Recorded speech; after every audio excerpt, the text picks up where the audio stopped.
fascinating how more often than not, it's snippets of time that change us the most, leaving a lingering imprint forever on our lives. These snippets of interactions, actions, and reactions, snippets of internal moments, emotions, thoughts. And to keep it real, so many snippets of my childhood involve telenovelas. I mean, the shit was entertaining, don't get me wrong, but I hella remember being a confused little girl by all the very different types of Latinos on all these telenovelas that my mom used to watch, and which I eventually got hooked on as well as a preteen. But I was truly fascinated by the wide range of physical features within Latino culture. Some were blonde with blue eyes, other dark hair and dark skin and dark eyes, and there were so many mixes in between. So many slight changes in the Spanish spoken, depending on which Latin American country the telenovela was produced in. I would often wonder why such a spectrum existed. Sometimes I would stare at my dad and wonder, how come I didn't get his green eyes, or his golden brown hair, or his light skin? I definitely looked like my mom, and that was okay by me, but somehow I knew that this world kind of hated on us darker skinned people, because the telenovelas, the bad guys, were always the darker skinned ones. And the beautiful girls that everyone fought over were light-skinned, golden brown Latinas. Golden brown hair, blonde hair Latinas. One true lesson I learned from telenovelas, though, was that there are many ups and downs, twists and turns that exist within this roller coaster ride we call life, especially if you're a woman. Being a Latina woman, sexism is so common that it's even more disgusting and heartbreaking. The catcalls from drunken old Latino men on 24th and Mission that I had to deal with growing up when I was a little girl was the grossest part of being a female to me. I hated it. Fast forward to 1997 when I was 17 years old, and I was literally just stepping out of the building doors onto 16th and Mission after having been in an all-day workshop about sexism, and a guy catcalled me. I went off on him so bad. So many years of dealing with various forms of sexism and then finding out in that workshop just how deep the shit goes, how rape was used during colonization, how Latinos as a people were born because of how widespread the raping was of African and indigenous women from Spaniard men, of how rampant molestation is within our communities and families. I cussed out that guy with all that pent-up frustration from all those years, mixed with the energy of a young woman becoming empowered as an activist, rising up and not taking the bullshit anymore. A snippet of verbal bomb exploding. He walked away from me all shocked. That release felt so good, I was on a natural high for the rest of that damn day. But my life in the Mission was way better than what it would have been had my parents stayed in El Salvador.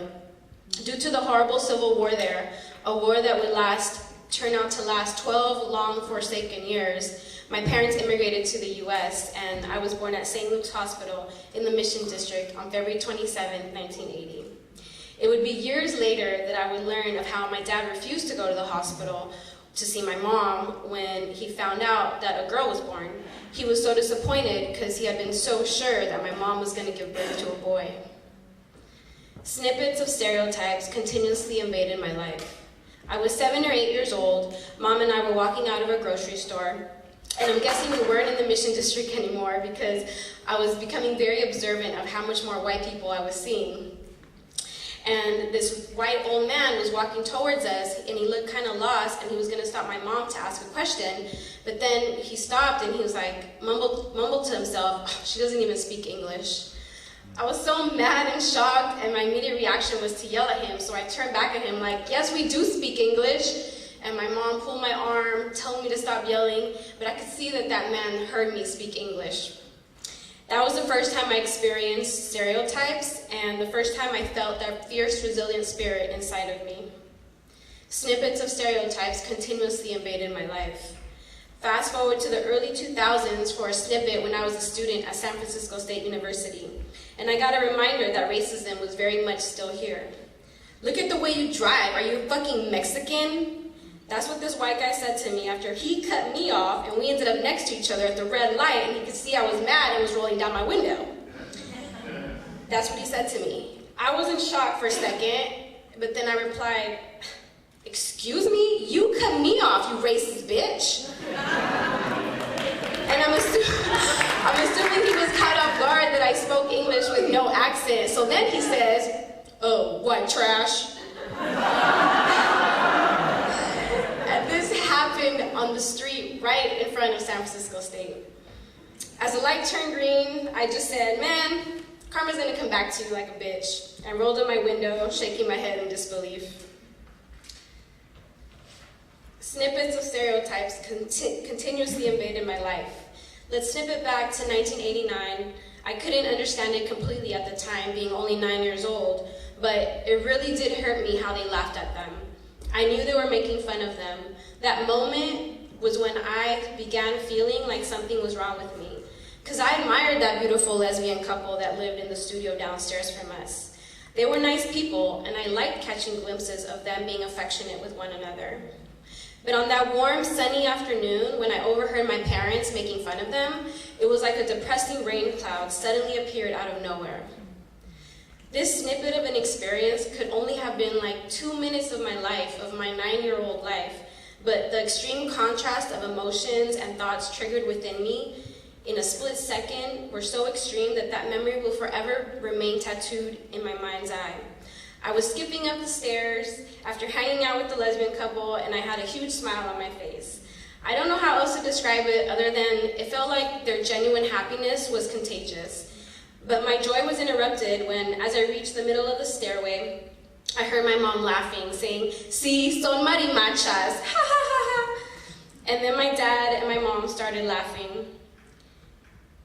I frowned in confusion and froze mid-step.